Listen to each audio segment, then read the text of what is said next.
সেনাবাহিনী ইন্টারনাল অ্যাফেয়ার্সে কেন নাক গলাবে? তাহলে ওই যে অসহিংস বিএনপিকে নিয়ন্ত্রণ করবে কারা? অবশ্যই আওয়ামী লীগ না। তখন সরকার একটি সেলফ পারপিচুয়েট ট্র্যাপে পড়ে যাবে। এবং একটি আন্দোলনের মাধ্যমে যদি এই সরকারকে বিদায় নিতে হয়, তখন সেটা সেফ এক্সিট হবে না। সেই খণ্ডিতের মধ্যেও ঐক্যমত হবে না। যদি ঐক্যমত না হয়, তখন এই সরকারের ক্ষমতায় থাকা অত্যন্ত কঠিন হবে, কারণ একটা ঐক্যমতের ভিত্তিতেই সরকার ক্ষমতায় আসছে। হয় দেশে ডিসেম্বর জানুয়ারির মধ্যে ইলেকশন হবে, অথবা সরকারের মধ্যে ব্যাপক রদবদল হবে সেপ্টেম্বর অক্টোবরে। এবং এককভাবে এই দল সামনের নির্বাচনে অত্যন্ত লজ্জাকর ভোট পেতে পারে। অতীত ইতিহাস তাই বলে। আমি যেই প্রশ্নটা দিয়ে শুরু করি, আপনাদের রাজনীতির কি খবরাখবর সেটি একটু জেনে শুরু করতে চাই। যে রাজনীতিতে এখন অনেক রকম আলোচনা হচ্ছে, জাতীয় ঐক্যমত কমিশন গঠিত হয়েছে, রাজনৈতিক দলগুলোর মধ্যে আলোচনা বা প্রধান উপদেষ্টার সাথে আলোচনা, অনেক কিছু হচ্ছে, কিন্তু আপনাদেরকে আসলে কোথাও দেখা যাচ্ছে না, আপনাদের কোনো রাজনৈতিক কর্মকাণ্ড সেভাবে দৃশ্যমান হচ্ছে না। আপনাদের কি রাজনৈতিক কর্মকাণ্ড আছে বর্তমানে কোনো? আপনারা কি রাজনীতিতে অচ্ছুত হয়ে পড়ছেন? না, রাজনীতিতে কেউ অচ্ছুত হবে কেন? কারণ হচ্ছে দেখুন, আমরা 86 সালে ভোটে জিতেছিলাম, 88-তে জিতেছিলাম, 91-তে চরম দুর্বিষহ অবস্থার মধ্যে জাতীয় পার্টি ভোট করে 35টি আসনে এমপি ছিল, 70টি আসনে সেকেন্ড হাইস্ট ভোট পেয়েছিল। 96-তে জাতীয় পার্টি 16% ভোট পেয়েছিল। এখন বিগত 3টি ভোটে অংশগ্রহণ করার কারণে রাজনৈতিক দলের একটা অংশের মধ্যে স্বাভাবিকভাবেই জাতীয় পার্টিকে নিয়ে মিশ্র প্রক্রিয়া আছে। তবে জাতীয় পার্টিকে রাজনীতি করতে দেয়া হবে না, রাজনীতি করতে দেয়া যাবে না, ভোট করতে দেয়া যাবে না, এই দাবিটি ক্ষুদ্র একটি অংশের। সেই ক্ষুদ্র একটি অংশ দেশের রাজনীতিকে ডিকটেট করতে পারে না। তারা দেশের রাজনীতি একটা ফ্যাক্টর হতে পারে, কিন্তু কি অ্যাক্টর তারা হবে না। এই দেশের রাজনীতি করতে যদি কোনো দলকে নিষিদ্ধ করতে হয়, সেটা ঐক্যমত লাগবে। সেই ঐক্যমতটা আমার মনে হয় কখনোই এত হার্ড হবে না। দ্বিতীয়, জাতীয় পার্টিকে অনেক মিটিং এ ডাকছে না, আলোচনাগুলোতে ডাক, এটা তো আমি মনে করি সরকার প্রশ্নবিদ্ধ হচ্ছে, এতে কমিশন গুলো প্রশ্নবিদ্ধ হচ্ছে, কমিশন গুলোতে ডিসকাশন অ্যাপ্রোচটা প্রশ্নবিদ্ধ হচ্ছে, ইনক্লুশনারি কনসালটেশন অ্যাপ্রোচ থাকছে না। আর জাতীয় পার্টিতে অসংখ্য এমপি আছে, মন্ত্রী আছে, দেশ চালাচ্ছে, ফরেন পলিসি এক্সপার্ট আছে, নদী বিশেষজ্ঞ আছে। আমাদের অন্তত 20 জন লোক আছে যারা জেনুইনলি দেশের যে কোনো বিষয়ে যে কোনো সরকারকে মতামত পরামর্শ দিতে পারে, এবং সেটা গ্রহণযোগ্য মতামত হবে। তার একটি উদাহরণ আমি দেই। 1900 জোসেফ কনরাড নামে এক ভদ্রলোক একটা আর্টিকেল লিখেছিলেন, বেসিক স্ট্রাকচার কখনো সংবিধানের বাতিল করা যাবে না। ভারতের প্রখ্যাত আইনজীবী ননী পালকিওয়ালা এটার উপর বেস করে কেশবানন্দ ভারতীতে আর্গুমেন্ট করলেন এবং জাজমেন্ট পেলেন যে কিছু ডেভেলপমেন্ট বা কিছু কিছু রিফর্ম ওখানে বেসিক স্ট্রাকচার হিট করলো। ওটাকে বেস করে বাংলাদেশের সুপ্রিম কোর্টের যে বিভিন্ন বেঞ্চ করা হয়েছিল, সেটাকে সুপ্রিম কোর্ট বললো নালিফাই করে দিল 8 অ্যামেন্ডমেন্ট মামলায়। আজকে সেই কতদিন পরে, প্রায় 30-25 বছর পরে, আবার যারা জুডিশিয়াল রিফর্ম কমিশন যারা করেছেন, headed by mister justice Shah Abu নাই মমিনুর রহমান, উনি ক্যাটাগরিক্যালি অপিনিয়ন দিয়েছেন বাংলাদেশের প্রত্যেক ডিভিশনে একটি করে হাইকোর্টের স্থায়ী বেঞ্চ করতে হবে এবং এর জন্য প্রয়োজনীয় সংশোধন করতে হবে। এই কথাটাই জাতীয় পার্টি 30 বছর ধরে বলে আসছিল, decentralisation of justice delivery system, decentralisation of administrative justice delivery system. তাহলে জাতীয় পার্টির কথাগুলো ফলে যাচ্ছে, লেগে যাচ্ছে, কিন্তু জাতীয় পার্টিকে বসতে দেওয়া হচ্ছে না। বসতে না দেওয়ার আহ, বিষয়টি আমি মনে করি আহ, মোটেও গুরুত্বপূর্ণ না। জাতীয় পার্টির ভোট, জাতীয় পার্টির আবেগ, জাতীয় পার্টির সংগঠন এই ছোট্ট বিষয়ের উপর নির্ভর করে না। এতে সরকার বরঞ্চ সকলকে এক প্ল্যাটফর্মে কিন্তু না আপনাদেরও আনার বা একটা কর্মকাণ্ড দায় কোথায়? আপনাদেরও তো কোনো কন্ট্রিবিউট করছে। কর্মকাণ্ড দৃশ্যমান হ্যাঁ, হয় না। এক্ষেত্রে আমি আপনার সাথে একমত। আমাদের বড় বড় জনসভা করা প্রয়োজন, আমাদের বড় বড় জনমুখী কার্যক্রম করা প্রয়োজন, বন্যায় ত্রাণ দেওয়া, শীতে কম্বল দেওয়া, চিকিৎসা দেওয়া, মানুষের পাশে থাকা, মানুষের জন্য আন্দোলন করা, দাবি করা। তবে সেক্ষেত্রে আমাদের পার্টির চেয়ারম্যান, মহাসচিব এবং আরো অনেকের নামে অনেকগুলো মামলা হয়েছে। এই মামলাগুলো বেশিরভাগই খুব মিথ্যা অভিযোগ, মানে হুম। মামলার বিরুদ্ধে আমি খুব ভিত্তি পাইনি, গড়পড়তা অভিযোগ। এই মামলা হওয়ার কারণেও স্বাভাবিকভাবেই তারা একটু দ্বিধাদ্বন্দ্বে আছে। যদিও আমাদের পার্টি অফিসে প্রোগ্রাম হচ্ছে, আমাদের বড় একটি ইফতার মাহফিল হলো, আমাদের 1লা জানুয়ারি আমরা ব্যাপক পরিসরে রংপুর, গাইবান্ধা, ঢাকায় ব্যাপক পরিসরে আমরা আমাদের প্রতিষ্ঠা বার্ষিকী করেছি। এর আগে 16ই ডিসেম্বরে ফুল দেয়া, 21শে ফেব্রুয়ারি ফুল দেয়া, 14ই ডিসেম্বরে ফুল দেয়া, এগুলো আমরা করেছি। জাতীয় পার্টি পিছিয়ে আছে এটা বলা যাবে না, তবে তীব্র গতিতে আগাচ্ছে অবশ্যই সেটা না। এই তীব্র গতিতে আগানোর জন্য আমরা দেখতে চাচ্ছি সামনের রাজনৈতিক প্রেক্ষাপট কি দাঁড়ায়। রাজনৈতিক প্রেক্ষাপট এই মুহূর্তে অত্যন্ত ঘোলাটে। সিনিয়র পলিটিশিয়ান, সিনিয়র সাংবাদিক, সিনিয়র পলিটিক্যাল অ্যানালিস্ট, তারা কেউ নেক্সট ফেজটাকে ঠিক ড্র করতে পারছে না।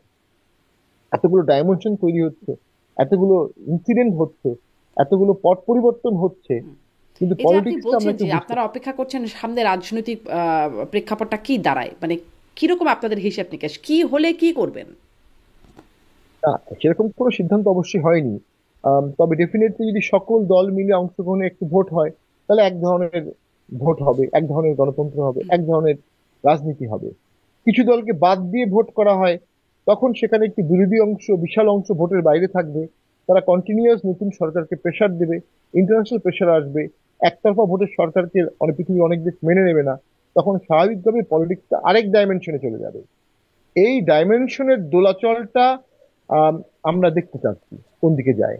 আর দ্বিতীয় যেটি আমি বলবো, যে বাংলাদেশে অনেক ক্ষেত্রেই মবতন্ত্রটা এত বেড়ে গেছে, হুম। মবের দ্বারা সিদ্ধান্ত নেওয়া হচ্ছে, মব চাপিয়ে দিচ্ছে সিদ্ধান্ত দেওয়ার ক্ষেত্রে। ঠিক সেই জিনিসগুলোর ক্ষেত্রে মবকে নিয়ন্ত্রণ করতে না পারার একটা কনস্ট্যান্ট ব্যর্থতাই সরকারের আছে। সরকার যতই ডায়ালগ করুক, সরকার যতই ঐক্যমত কমিশন করুক, ঐক্যমত তো হয়নি। হুম। ঐক্যমত কাউকে বাদ দিয়ে কিভাবে হয়? ঐক্যমত সবাইকে সাথে নিয়ে যেটা, সেটাই ঐক্যমত। এটা অনেকের ঐক্যমত কমিশন হচ্ছে, জি। যেটি আপনি আমি মব মনে নিয়ে করি বলছেন আমরা। স্বামী পাটোয়ারি, আমি মব নিয়ে আরেকটু বড় করেই কথা বলতে চাইবো। আপনারা, আমি একটু এই প্রশ্নটা যে মানে আওয়ামী লীগের যেটা আমরা দেখতে পাই, আওয়ামী লীগ একরকম, আওয়ামী লীগের যারা কর্মী সমর্থক নেতাকর্মী যারা দেশে আছেন, দেশ থেকে পালিয়ে গেছেন মুখ চেনা অনেকেই, আর যারা আছেন দেশে তারাও নানান রকম হামলার শিকার হচ্ছেন, তাদের পরিবারও একরকম অনিশ্চয়তায় আছে, তাদের সয় সম্পত্তির উপরে মানে সেগুলো নিরাপদ না। আপনারা কি নিরাপদে আছেন দেশে, জাতীয় পার্টি যারা করছেন? দেখুন, আমরা ব্যাপক হামলার শিকার হয়েছি এমনটা আমরা বলবো না, তবে মানসিক ভাবে তো আমরা সকলেই একটা নিরাপত্তাহীনতায় আছি। মানসিক ভাবে আমরা, যেখানে ল অ্যান্ড অর্ডার খুব স্ট্রং না, পুলিশ দেখা যাচ্ছে না, যেখানে পুলিশ অনেক পরে যাচ্ছে, সেনাবাহিনী অনেক পরে যাচ্ছে, ঠিক পুরো দেশের মধ্যে যে নিরাপত্তার একটা চাদর ঠিক সেইভাবে দৃশ্যমান হচ্ছে না। তো সেক্ষেত্রে রাজনীতিবিদরা, আপনার স্বাধীনতা তো শুধু একটা কাগজে কলমের বিষয় না, এটা একটা উপলব্ধির বিষয়। Freedom of press include freedom of expression, freedom of thought and writing. আপনি কি চিন্তা করবেন, এই চিন্তার স্বাধীনতা রাষ্ট্রকে দিতে হবে। এখন আপনাকে কোনো হ্যারাস করা হচ্ছে না, কিন্তু আপনার চারপাশে হ্যারাসমেন্টের অসংখ্য ঘটনা ঘটছে। তখন স্বাভাবিকভাবে আপনি স্বাধীনভাবে চিন্তা করতে পারবেন না।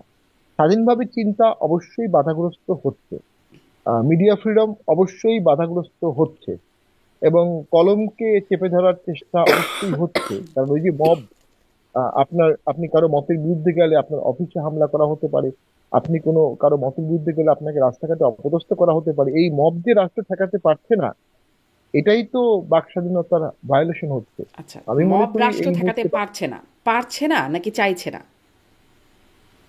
এই প্রশ্ন নিয়ে কালকেও একটি টক শোতে কথা হয়েছিল। একটা রাষ্ট্র বা একটা সরকার কেন মব ঠেকাতে চাবে না? একটি বিষয় আছে। এই মবের ক্ষেত্রে যারা জড়িত, তাদের একটা অংশ এই সরকারের স্ট্রেংথ হিসাবে কাজ করেছে। যারা এই সরকার বসিয়েছে, এই সরকারকে এনেছে, এই সরকারের নিয়োগকর্তা। তো সেক্ষেত্রে অনেক ক্ষেত্রে এমনটা হতে পারে যে নিয়োগকর্তাকে নিয়ন্ত্রণ করতে সরকার সাহসী হতে পারছে না। এটা একটা যুদ্ধ পরিস্থিতি, তো স্বাভাবিকভাবেই সরকার তার স্ট্রেংথের জায়গাটা দুর্বল করে নিজেকে ভিকটিম বানাতে চাচ্ছে না ভবিষ্যৎ কোনো পথ পরিবর্তনে। এই ক্ষেত্রে একটা স্টেটসম্যান দরকার, একটা বন্দোবস্ত, একটা আলোচনা, একটা 300 আসনের বন্টন। এটি শুনতে খারাপ শোনাবে, একটি 300 আসনের বন্টন প্রয়োজন। জিয়া রহমান এটা করেছিলেন। জিয়া রহমান আসার পরে দেশে হেফাজত অবস্থা, কোনো রাজনৈতিক দল নাই।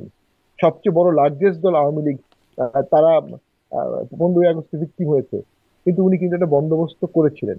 এতটা আসন আওয়ামী লীগ পাবে, ডিস্টার্ব করা যাবে না, এতটা আসন অমুকরা পাবে, ঠিক আছে, জামাত রিভাইভ হবে, ইসলামিক দল রিভাইভ হবে, কিন্তু একটা বন্দোবস্তের মধ্যে কিন্তু দেশটা শুরু করেছিলেন।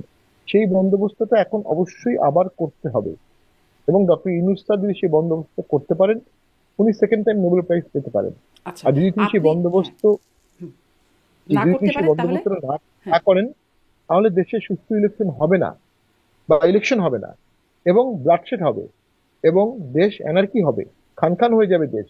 সেটার দায়ভার তো সরকার প্রধান হিসাবে ওনার কাছে অটোমেটিক চলে আসবে। তিনি এই ব্যাপারটা শিফট করতে পারবেন না। জি, আপনি যেটি বলছিলেন যে সরকার হয়তো করছে না কারণ একটা অংশ যারা এর সাথে মবের সাথে আছে তারা সরকারকে বসিয়েছে বা সরকারের নিয়োগকর্তা। ডক্টর ইউনূস তো বলেছিলেন ছাত্ররাই তার নিয়োগকর্তা। মানে কারা আসলে কোন অংশের কথা আপনি মিন করছেন? ডক্টর ইউনূস তো বলেছিলেন ছাত্ররা তার নিয়োগকর্তা। না, ছাত্ররাই তো মানে একটা অংশ এই মব করছে, বা ছাত্ররা একসময় ঘোষণাপত্রের দাবি দিল, এখন সেকেন্ড রেভলিউশন বলছে, আওয়ামী লীগ নিষিদ্ধ, শেখ হাসিনার ফাঁসি না হওয়া পর্যন্ত কোনো নির্বাচনের কথা কেউ বলতে পারবে না, জাতীয় পার্টির অফিস ভেঙে দিয়েছে। তো এক রাষ্ট্রপতির অপসারণ, বিচারপতিদের অপসারণ, এগুলো তো ছাত্ররা নেতৃত্বে করেছে। তো সেটা একটা ফেজ ছিল, একটা ফেজ পর্যন্ত কিছুটা হয়েছে, এখন তো আর সেই ফেজটাকে অ্যালাউ করা যাবে না। এখন তো নিয়ন্ত্রণের ফেজ, এখন তো সমঝোতার ফেজ, এখন তো অন্তর্ভুক্তির ফেজ, এখন দেশ গড়ার ফেজ, এখন দেশ বাঁচানোর ফেজ। যুদ্ধ পরবর্তী সময়, বিপ্লব পরবর্তী সময়, আন্দোলন পরবর্তী সময়ে এটা হতে পারে। আর পুলিশকে এখনো সরকার উৎসাহিত করতে পারেনি, পুলিশকে এখনো রিফর্ম করতে পারেনি। তো এই যে পুলিশকে রিফর্ম না করা, উৎসাহিত না করার কারণে দেশে ক্রাইম বাড়ছে, পুলিশের মধ্যে একটা দ্বিধাদ্বন্দ্ব। একটা সরকার 8 মাসে যদি এতটুকু করতে না পারে, তাহলে ইলেকশন করবে কিভাবে? 30,000 সেন্টারে ইলেকশন হবে, 30,000 সেন্টার। এটা কোনো ম্যাটার অফ জোক না। এবং হুম। সেখানে প্রচুর আইন শৃঙ্খলা বাহিনী লাগে, প্রচুর ইনস্ট্রুমেন্ট লাগে, প্রচুর প্রিন্টিং পেজ লাগে, প্রচুর নিয়ন্ত্রণ লাগে, প্রচুর কাঠামো লাগে। এই কাঠামোটা করার দিকে তো আমি সরকারের সদিচ্ছা দেখছি না। জি, মানে আমি সেই আবার ওই জায়গায় ছাত্ররা নিয়োগকর্তা বা তারা তাদের ডক্টর ইউনূসকে ক্ষমতায় এনে বসিয়েছেন বৈষম্য বিরোধী ছাত্র, ছাত্র বলতে বৈষম্য বিরোধী ছাত্র বা সেই অংশের ছাত্রদেরকে নিশ্চয়ই আমরা বলছি। আহ, কিন্তু তারা তাদের নানান দাবি দেওয়ার কথা আপনি বলছিলেন, তারা বিচারপতিদের নামানো, তারা রাষ্ট্রপতির অপসারণ থেকে এই বিষয়গুলো তারা দাবি বা ঘোষণাপত্রের কথা এগুলো বলেছে। কিন্তু এছাড়াও ধরুন বইমেলায় গিয়ে স্টল বন্ধ করে দেয়া বা লালমাটিয়ায় দুই তরুণীকে সিগারেট খাচ্ছিল বলে তাদেরকে বেশ্যা বলা, তাদেরকে মারধর করা, এই যে ঘটনাগুলো ঘটছে বা মানে আরও যে ঘটনাগুলো ধরুন তানভীর ইমামের বাসায়, সাবেক এমপি তানভীর ইমামের বাসায় সেখানে গিয়ে তল্লাশির নামে লুটপাট করা, এই যে এই বিষয়গুলো, এগুলোতেও তো সরকারকে খুব খুব কি শক্ত অবস্থায় দেখছে নাকি সেটা জানি। না, খুব একটা শক্ত অবস্থায় সরকার এগুলো হ্যান্ডেল করতে পারছে না। বাট করতে পারছে না, কারণ ওই যে নিয়োগকর্তার সাথে সংযুক্তার কারণে তারা পারছে না। একটা বাধ্যবাধকতার মধ্যে সরকার পড়ে গেছে, নিরপেক্ষ থাকতে পারছে না। সরকার নিরপেক্ষ থাকতে পারছে না। সরকার যখনই তসলিমা নাসরিনের বইয়ের বিরুদ্ধে একটা একটা গ্রুপ সেখানে মব করলো, অথবা সেখানে চিল্লাচিল্লি হইচই হলো, সরকার সেখানে আইন মাফিক কাজ করতে পারেনি। যদিও প্রধান উপদেষ্টা একটা বক্তব্য দিয়েছেন, নিন্দা প্রস্তাব করেছেন, কিন্তু তাৎক্ষণিক ব্যবস্থা নিতে পারেনি। এবং অন্য ঘটনাগুলোর ক্ষেত্রেও তাৎক্ষণিক ব্যবস্থা নিতে পারেনি, বন্ধ করতে পারছে না। এই যে বন্ধ করতে পারছে না, এই অমিশন, অন্যরা অমিশনের জন্য রেসপন্সিবল হয় না, আপনিও আইনের ছাত্রী, আপনি জানেন, কিন্তু সরকার কিন্তু অমিশনের জন্য রেসপন্সিবল হয়। প্রত্যেকটি ঘটনার নোটিং, রিপোর্টিং হচ্ছে। হ্যাঁ, অনেকেই বলতে পারেন 17 বছরে এসব হয়েছে, 17 বছরের ঘটনা বেশি না এখনকার বেশি। এই তুলনামূলক বিচারে তো যাওয়া কোনো প্রয়োজন নাই। যেহেতু আগের সরকারের অনেক ভুল ছিল, এই জন্য একটি বিপ্লবী সরকার আসছে, একটি নিরপেক্ষ সরকার আসছে। এই সরকার নিরপেক্ষতা দেখতে পারলো না। এই ছাত্রদের একটা অংশ বলল জাতীয় পার্টিকে ডাকা যাবে না, সরকার ডাকতে পারলো না। তারপরে সরকার কি ওই ছাত্রদের হাতে জিম্মি, অথবা ওই ছাত্রদেরকে ব্যবহার করছে? দুটো জিনিস হতে পারে। এক, সরকার জাতীয় পার্টিকে ডাকতে চায়নি, ছাত্রদের মাধ্যমে করিয়ে। আরেক হতে পারে ছাত্রদের কথা বলার সাথে সাথেই সরকার সেটা মেনে নিয়েছে। অর্থাৎ যেগুলো আপনার ফ্রেমে পড়ে যাচ্ছে আপনি হয়তো মেনে নিচ্ছেন। সমস্যাটা হচ্ছে কোথায়? দেশ তো চালাতে হচ্ছে সরকারকে, ভোট তো করতে হবে সরকারকে। এখন যদি নোবেল লরিয়েট একজন ব্যক্তি বাংলাদেশে ভোট করেন, যার কাছ থেকে অনেকে দীক্ষা লাভ করেন, এবং সেই ভোটটা একতরফা হয়, এটি তো তাকে কালিমালিপ্ত করবে। অথবা ভোটটা একতরফা হলো না, আইনত সকলের জন্য ওপেন থাকলো, কিন্তু প্ল্যাটফর্মটা লেভেল প্লেইং হলো না, তখন কি হবে? সেটাও তো তার জন্য কালিমালিপ্ত হবে। সেই জন্যই তো আলোচনা করতে হবে সকলকে নিয়ে খোলা মনে, এবং একটা চার্টার বলেন, একটা বন্দোবস্ত বলেন, একটা সেটেলমেন্ট বলেন, একটা সীমিত পরিসরে দলগুলোকে সুযোগ করে দেয়া, আওয়ামী লীগকে একটি রিফর্ম হয়ে আসা। কি রিফর্ম প্রয়োজন? ছাত্ররা কি রিফর্ম চাচ্ছে আওয়ামী লীগকে? ইউনূস সাহেব কি রিফর্ম চাচ্ছেন আওয়ামী লীগকে? আওয়ামী লীগকেও জনগণের পালস বুঝতে হবে। পালস অফ পলিটিক্স আপনার শো, আসলে পালস অফ পারসেপশন হচ্ছে আমাদের politics, pulse of people's mind হচ্ছে পলিটিক্স। তো সেটার মানে এই না যে সস্তা জনপ্রিয়তার মধ্যে যে আমরা সব ধুয়ে মুছে দেবো। যে বাংলাদেশের 70% বা 60% বা 51% লোক চাচ্ছে জাতীয় পার্টি রাজনীতি করবে না, অথবা আওয়ামী লীগ রাজনীতি করবে না, অথবা 51% লোক বললো যে সকল কালো লোককে মেরে ফেলো, সকল ওয়ান আইড লোককে দেশ থেকে বের করে দাও, ওটা তো গণতন্ত্র না। গণতন্ত্র মানে 1% শাসন, গণতন্ত্র মানে 1% সম্মান, বহুত্ববাদ, যেটা আপনার জার্মানিতে রাখতে পারেনি, ইটালিতে রাখতে পারেনি, সেকেন্ড ওয়ার নিয়ে আসলো। শুধুমাত্র মাইনরিটি ভিউ প্রোটেকশন করতে পারেনি বলেই সেকেন্ড ওয়ার্ল্ড ওয়ার হয়েছে জার্মানিতে এবং ইটালি মিলে। এবং একইভাবে আরব বসন্তের পরে যতগুলো দেশ আছে, তিউনিসিয়া, সিরিয়া, লিবিয়া, মিশর, প্রত্যেকটি দেশ কেউ দাঁড়িয়ে এই বন্দোবস্তটা করতে পারেনি। মক্কা বিজয়ের পরে হযরত মুহাম্মদ ইসলাম প্রথম কাজ যেটি করলেন, যারা তাকে চরম নির্যাতন করেছেন তিনি তাদেরকে কাছে টেনে তাদেরকে দিয়ে মক্কা শাসন করলেন। ফলে মক্কায় নবী করিম ইসলাম দখলের পরে আর কিছুদিনের মধ্যে আর কোনো বিধর্মী ছিল না, অটোমেটিক সবাই কনভার্সন হয়ে গেছে, কোনো ফোর্স কনভার্সন ছিল না, মক্কাতে কোনো ফোর্স কনভার্সন হয়নি। সেই আদর্শটা আমাদের দেশে বিজয়ী শক্তি গ্রহণ করলে দেশটি সার্ভাইভ হতো এবং একটা লং মেয়াদে পলিটিক্যাল স্ট্যাবিলিটি দেশে আসতো। শান্তি কখনো স্ট্যাবিলিটি ছাড়া আসে না, টেকসই উন্নয়ন কখনো স্ট্যাবিলিটি ছাড়া আসে না। সেই স্ট্যাবিলিটি মানে আলোচনা, এবং আলোচনার মাধ্যমে একটা উইন উইন সিচুয়েশন সবার জন্য নিয়ে আসা। জি, সেখানে আপনি বলছেন যে অন্তর্ভুক্তিমূলক সেই জায়গাটা হচ্ছে না, সেই আলোচনার জায়গাগুলো বা সরকারের জায়গা থেকে। কিন্তু ব্যারিস্টার পাটোয়ারি, আবারও সেই প্রশ্ন, সরকার এই মব নিয়ন্ত্রণ করতে চাইছে না, না পারছে না, এখানে একটু এই প্রসঙ্গটাও আপনাকে বলতে চাই যে ধরুন যখন এই লালমাটিয়ার 2 তরুণীর উপর হামলা, স্বরাষ্ট্র উপদেষ্টা বললেন যে পাবলিকলি সিগারেট খাওয়া তো অপরাধ। 32 নম্বরে হামলা যখন হলো তখন আওয়ামী লীগের দোষের কোনো শেষ নাই বা দায়ের কোনো শেষ নাই, কিন্তু প্রধান উপদেষ্টা থেকে শুরু করে সরকারের পক্ষ থেকে বলা হলো এটি আসলে এই দায় শেখ হাসিনার। কিন্তু হামলা করা তো ইন্ডিভিজুয়াল একটা অপরাধ। এইরকম দায় ঠেলার জায়গাটি আসছে কেন? সেটা কি মানে সেই অবস্থাটাকে সরকারকে শক্ত একটা জায়গা দিচ্ছে? অন্যের উপর দায় দেয়া, অপরাধের তো একটা দায় অন্য কারোরও থাকে, এক হাতে তালি বাজেন আমরা তো বলেই থাকি, কিন্তু আর এক হাতের উপর দায় দেয়াটা সরকার কেন করছে? মাননীয় স্বরাষ্ট্র উপদেষ্টা উনি আইনের ভুল ব্যাখ্যা করেছেন। আমি তামাক নিয়ন্ত্রণ আইনের সাথে ওতপ্রোতভাবে জড়িত। বাংলাদেশে সিলেক্টিভ পাবলিক প্লেসে ধূমপান নিষিদ্ধ, তার মধ্যে রেস্টুরেন্ট আছে, হসপিটাল আছে, সরকারি অফিস আছে, ব্যাংক আছে, আরো কিছু অফিস আছে। কিন্তু এর বাইরে আপনার রাস্তাঘাটে ধূমপান এখনো আইনত নিষিদ্ধ হয়নি। এটা নিষিদ্ধ করার দাবি আমরা জানিয়েছি, যেমন ইংল্যান্ডে রাস্তাঘাটে ধূমপান নিষিদ্ধ, আপনি পার্কে ধূমপান করতে পারবেন না, রাস্তায় মোটরওয়ে কোথাও ধূমপান করতে পারবেন না। ইংল্যান্ডে সিলেক্টিভ কিছু জায়গায় আপনি ধূমপান করতে পারবেন, বাকি কোনো জায়গায় আপনি ধূমপান করতে পারবেন না। বাংলাদেশে সিলেক্টিভ কিছু জায়গায় ধূমপান করতে পারবেন না, বাকি জায়গায় করতে পারবেন। উনি আইনের ভুল ব্যাখ্যা করেছেন বিং হোম মিনিস্টার। তো এটা একটা বড় ইস্যু। আরেকটা হচ্ছে বিষয়টা খুবই সেন্সিটিভ, নারী স্বাধীনতা, নারীর চেতনা এর সাথে জড়িত ছিল। এই বিষয়ে তার অবশ্যই সতর্কভাবে কথা বলা উচিত ছিল। 5, 6, 7 তারিখে দেশে অনেক কিছু ঘটেছে।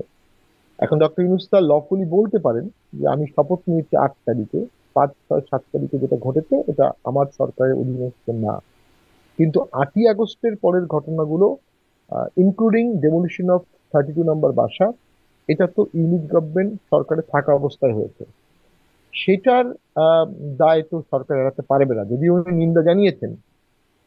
আরেকটি হচ্ছে, এটি কিন্তু এক অর্থে শেখ হাসিনাকে একটা অস্ত্র তুলে দিয়েছে যে তিনি বাংলাদেশে আসলে ন্যায় বিচার পাবেন না, যেহেতু তার বাবার বাড়ি ঘুরিয়ে দেওয়া হয়েছে। তো যখন শেখ হাসিনাকে ফিরিয়ে নিয়ে আসার তীব্র প্রেশার আসতে পারে, সমন যাবে, বা ইন্টারন্যাশনাল কোর্ট অফ জাস্টিসে মামলা হবে, অথবা গ্লোবালি ডিসকাশন হবে, তখন কিন্তু চট করে এভিডেন্সটা দেখিয়ে দেওয়া হবে যে এই যে 32 নম্বর বাড়ি এটা ভেঙে কি করা হয়েছে। তো সেই দেশে আমি ন্যায় বিচার পাবো না, এই কথা বলার যুক্তির সুযোগটা এই মবরা ভেঙে এটা করে দিয়েছে। কিন্তু এই আরেকটি এই এই হচ্ছে, যে সুযোগ করে দেয়া, মানে এই সুযোগ করে দিয়ে তো সরকারের ক্ষতি হচ্ছে, সরকার কি সেটি বুঝতে পারছে না নাকি? মানে এখানেই একটা বেসিক প্রশ্ন, নাকি বুঝে শুনেও এতদিন ধরে কেন বুঝতে পারছে না?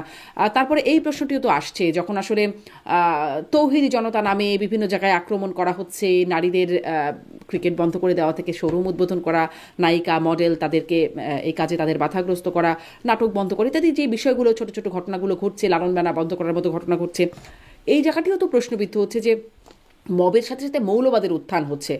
তাহলে সরকারের আসলে লাভ কি হচ্ছে? সরকার কেন শক্ত এখানে হচ্ছে না?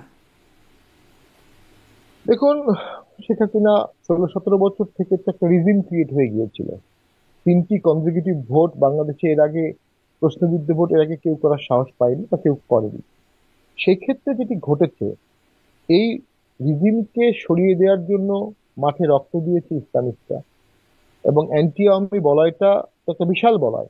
সেখানে স্বাভাবিকভাবে বিএনপি আছে, জামাত আছে, একাত্তর বিরোধীরা আছে, উগ্র মৌলবাদের লোকজন আছে, আম, অনেক প্রগ্রেসিভ লোকও সেখানে আছে। জাতীয় পার্টিও সে আন্দোলনে অংশগ্রহণ করেছিল, আওয়ামী লীগেরও অনেকে অংশগ্রহণ করেছিল, প্রবাসী আওয়ামী লীগরা অংশগ্রহণ করেছিল।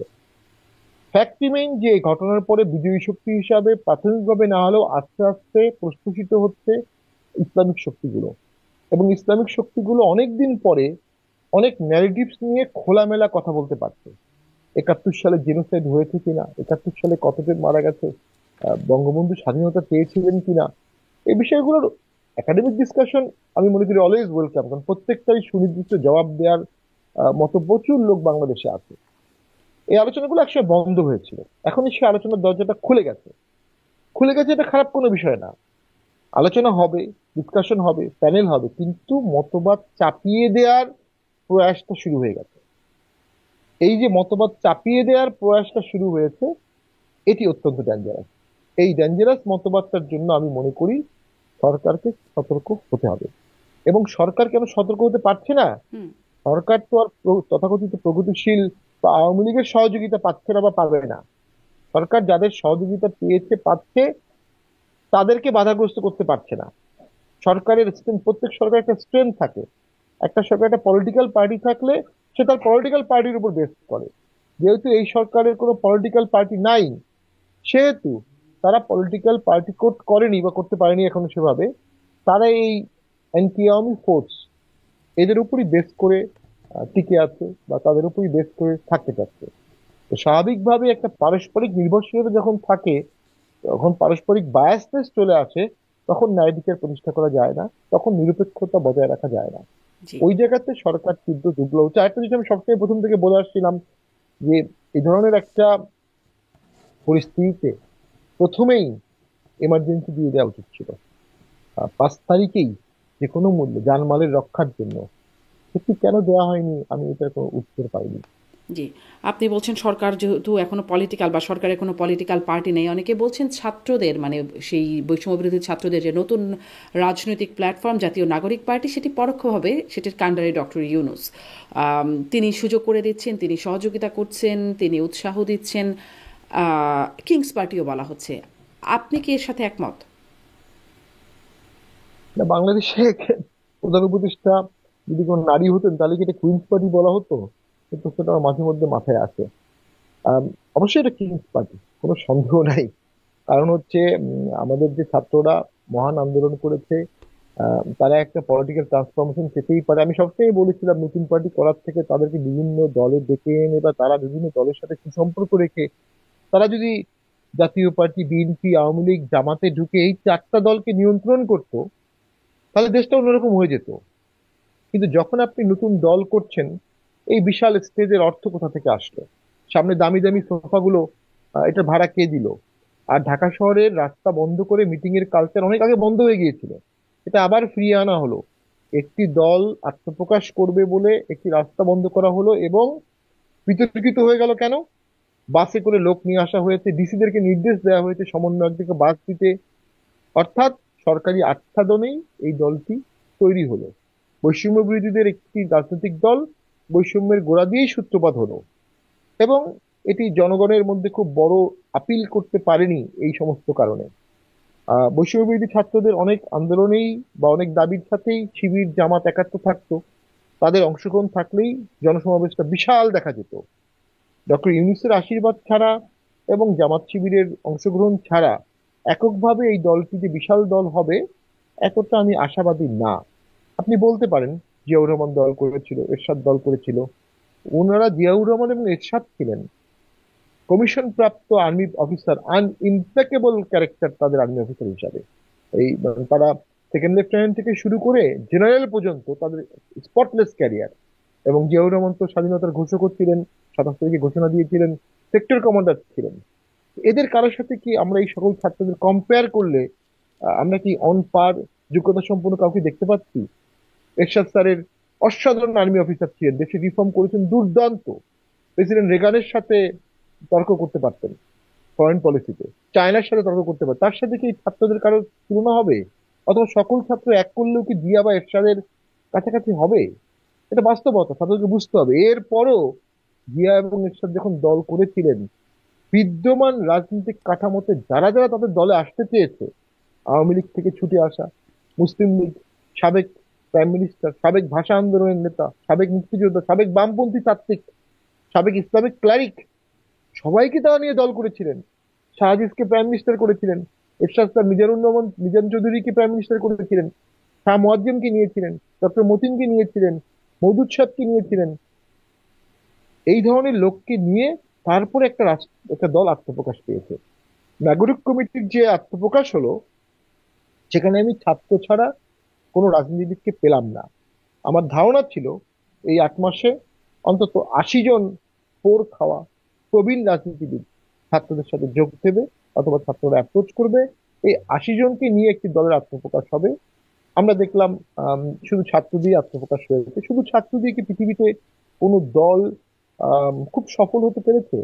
ছাত্রদের দিয়ে আন্দোলন সফল হয়েছে অনেক। আছে, বলা হয় যুদ্ধ হচ্ছে young man's dead and old man's talking. সত্য, রক্ত ছাত্ররাই দেয়, রক্ত তরুণরাই দেয়। কিন্তু ভোট, রাজনীতি, দেশ চালানো, প্রাইম মিনিস্টার, সেখানে কিন্তু তরুণের প্রজ্ঞা এগুলো লাগে। তো সেই ক্ষেত্রে আমার কাছে মনে হচ্ছে নাগরিক কমিটি, জাতীয় নাগরিক কমিটিকে অনেকে ট্রল করে এটাও বলছে এটা কি জাতীয় পার্টির নাগরিক উইং কিনা, যেহেতু জাতীয় পার্টি শব্দটার মধ্যে রয়ে গেছে। তো আমরা শুভকামনা করি যে তারা অবশ্যই অনেক ভালো করুক। তারা এখনো মার্কা নেয়নি বা এখনো রেজিস্ট্রেশন করেনি, অনেক ভালো করুক, সুচিন্তিত ভাবে তারা দল করুক, অ্যাটাকিং ভাবে না। রাজনীতি মানে আপনার দেশের স্বার্থে আপনার ব্যক্তিগত রাগ, আবেগ, ক্ষোভকে দূরে সরিয়ে আপনাকে দেশের স্বার্থে চিন্তা করতে হবে। এরশাদ স্যার যখন ক্ষমতায় ছিলেন, তখন আর্মি চিফ যিনি হলেন, উনি কিন্তু 90 সালে ওনাকে সহযোগিতা করেননি, অনেকে বলেন আর কি। তারপরে তো এরশাদ তাকে আর্মি চিফ করেছিলেন জেনে শুনে বুঝে। শাহাবুদ্দিন সাহেব তাকে সহযোগিতা করবে না বা তার তল্পিবাহক হবেন না, শাহাবুদ্দিন সাহেব সাহসী বিচারপতি ছিলেন, সন্দেহ নাই। তো এটা উনি জানতেন যে শাহাবুদ্দিন সাহেব ক্রাইসিসে তাকে হেল্প করবে না, এবং শাহাবুদ্দিন সাহেবকে উনি চিফ জাস্টিস করতে চাননি। উনি সাইনিং গিয়ে বলেন যে আমি কলম নিয়ে আসিনি। তখন পাশ থেকে জাস্টিস কামরুল ইসলাম সিদ্দিকী, পরে জাস্টিস হয়েছেন, উনি কলম দিয়ে বলেন স্যার আমার কলম ইউজ করেন। তখন স্যার গজগজ করতে করতে চিফ জাস্টিস সাইন করলেন, কিন্তু উনি সুপারসিড করেননি। কারণ ওই যে দেশের স্বার্থ, ওই যে বিচার বিভাগের স্বাধীনতা, ওই যে বিচার বিভাগের ঐক্য, উনি এটাকে শ্রদ্ধা জানিয়েছিলেন। যে কারণেই এরশাদ স্যারের মৃত্যু হয়েছে। তার চলাচল ছিল রাজার মতো, ফিলোসোফার কিং। তার মৃত্যু হয়েছে রাজার মতো, প্রোটোকল সহ ব্যাপক সম্মানের সাথে। কারণ তিনি ওই কিছু ইনস্টিটিউশনে তিনি কখনো ইন্টারফেয়ার করেননি। ছাত্রদেরকে আমি মনে করি এই দলটি কিন্তু বিভিন্ন সময় নানান চাপে সামনে, পড়ে ভোটে যাওয়া না যাওয়া ইত্যাদি সিদ্ধান্তগুলো তিনি নিয়েছেন, এজন্য তার আবার অনেক বিতর্ক রয়ে গেছে তাকে নিয়ে। মানে বিতর্ক ছাড়া তো রাজনীতি হতে পারে না, সমালোচনা ছাড়া তো রাজনীতি হতে পারে না। হুম। আপনার বিরুদ্ধে যখন বিতর্ক হবে, সমালোচনা হবে, তখনই আপনি প্রাসঙ্গিক। যত সমালোচনা হবে তত আপনার প্রাসঙ্গিকতা বাড়বে। দেশে 47টি নিবন্ধিত দল আছে, আর কয়েক হাজার পলিটিশিয়ান আছে প্রখা। আলোচনা কাদেরকে নিয়ে হয়? যারা প্রাসঙ্গিক তাদেরকে নিয়ে হয়। জাতীয় পার্টি প্রাসঙ্গিক, তাই জাতীয় পার্টিকে নিয়ে সমালোচনা হয়। তো আমি শেষ একটা বিষয় নিয়ে বলছি, যদি আপনি সেকেন্ড রিপাবলিক নিয়ে ছাত্ররা যে দাবি জানাচ্ছে, অ্যাগেইন আমি মনে করি আমার এই প্রিয় ছাত্ররা যারা অকুতোভয় ছিল, আমি মাঝে মধ্যে তাদের ভিডিও দেখি যে ক্যাম্পাসে কি পরিমাণ সাহস তারা দেখিয়েছে পুলিশের সাথে। তো তারা কিন্তু এই সেকেন্ড রিপাবলিক বলে আবার নিজেদেরকে একটা ব্র্যাকেটে নিয়ে আসছে। ছাত্রদের প্রথম প্রবলেম হয়েছে, তারা রাজনৈতিক দল করতে দেরি করে ফেলেছে। দুই, বিভিন্ন দলে রাজনৈতিক প্লেসমেন্ট তারা এখনো ঠিকভাবে করতে পারেনি, করা উচিত ছিল। তিন, একটা সঠিক আদর্শ তারা এখনো নিতে পারেনি, যে কোন আদর্শ সে তারা দলটা চালাবে। মধ্যপন্থা বলছে কেউ, ইনকিলাব জিন্দাবাদ বলছে, লাড়কেলেঙ্গে আজাদি এটা বলছে। এই কথাগুলোর মধ্যে দিয়ে কিন্তু অনেকেই ভাবছে বা অনেকে অবজার্ভ করছে যে এই দলটি কোন মতদর্শের হবে। যখনই আপনি সেকেন্ড রিপাবলিক বললেন, তখনই আপনি 72-এর সংবিধান, স্বাধীনতার ঘোষণাপত্র, 71 পরবর্তী অংশটাকে আপনি কিন্তু বিতর্কিত করছেন বলে অনেকে মনে করছে। এই দুটোর মধ্যে কোনো সংঘর্ষ নাই, কিন্তু সেকেন্ড রিপাবলিক করার মতো যে প্রেক্ষাপট, সেটা অবশ্যই বাংলাদেশে এই মুহূর্তে হয়নি। আমরা বলতে পারি ইংল্যান্ডে টাইরান কিং চার্লস ছিলেন, জেমস ছিলেন। চার্লসকে এক্সিকিউট করার পরে তার ছেলেকে নেদারল্যান্ড থেকে নিয়ে আসা হলো। ছেলে এসে আবার শাসন করে তার একজন বাস্টার্ড সানকে আবার রাজা বানাতে চেলো, সেটা নিয়ে পার্লামেন্টে প্রচুর হইচই হলো। ক্রমওয়েলের সাথে তাদের যুদ্ধ হলো এর আগে। ক্রমওয়েল আবার আহ, সেই টাইরান কিং এর ছেলেকেই অ্যালাউ করতে বাধ্য হলেন। ক্রমওয়েলের লাশ উঠিয়ে আবার ফাঁসি দেওয়া হলো। কত কিছু ঘটনা ইংল্যান্ডে ঘটেছে, পট পরিবর্তন হয়েছে, কিন্তু সেকেন্ড রিপাবলিক প্রয়োজন হয়নি, আমি যে কথাটি বলছি। আর আমাদের এই ছাত্ররা বলছে যে সংবিধান নেই স্বৈরতন্ত্রের ধারক বাহক, এটা আমি টোটালি এগ্রি করি না, একদমই না। সংবিধান আমাদের অত্যন্ত চমৎকার পিস অফ ইনস্ট্রুমেন্ট, আমাদের সংবিধান। এটা আওয়ামী লীগের ক্রেডিট না, এটা মুক্তিযুদ্ধ বা অন্য কিছু না, এটা আমাদের সংবিধান, আমরা সকলে মিলে তৈরি করেছি। এবং এই সংবিধানে হাত রেখেই বর্তমান সরকার শপথ নিয়েছেন। হুম। এই সংবিধানে হাত রেখেই যারা বাংলাদেশের অস্তিত্বকে একসময় অস্বীকার করতেন, জামাত ইসলামের শীর্ষ নেতারা, তারা কিন্তু এই সংবিধান শপথ নিয়ে মন্ত্রী হয়েছিলেন বিএনপির আমলে। তখন তাদের কাছে কখনোই এই সংবিধানকে অপ্রাসঙ্গিক মনে হয়নি। হ্যাঁ, সংবিধানে যখন 15 অ্যামেন্ডমেন্ট করা হলো, তখন 13 অ্যামেন্ডমেন্ট বাদ দেওয়া হলো, কেয়ারটেকার গভর্নমেন্ট বাদ চলে গেল, তখন একটি সরকার নেক্সট ইলেকশনকে নিয়ন্ত্রণের একটা ক্ষমতা পেয়ে গেল। যখনই একটি সরকার নেক্সট ইলেকশনকে নিয়ন্ত্রণের ক্ষমতা পেয়ে গেল, সে সেই নিয়ন্ত্রণ দিয়ে অবৈধভাবে ইল্লিগালি বারবার ক্ষমতা এসেছে। এটা ওই অ্যামেন্ডমেন্টের দোষ, হুম। ওই সংবিধানের দোষ না। আমেরিকাতে তো ছোট্ট একটি জি, সংবিধান, আমেরিকাতে তো সেটাও কখনো আবার রিজার্ভ, বাতিল হয়ে গেছে। মানে সেটাও তো বাতিল সেটা আমার হয়ে গেছে সামনে বাতিল 15। হয়ে গেছে। তো তো ওই ডিফেক্টটা কারেক্ট হয়ে গেছে, ওই ডিফেক্টটা কারেক্ট হয়ে গেছে।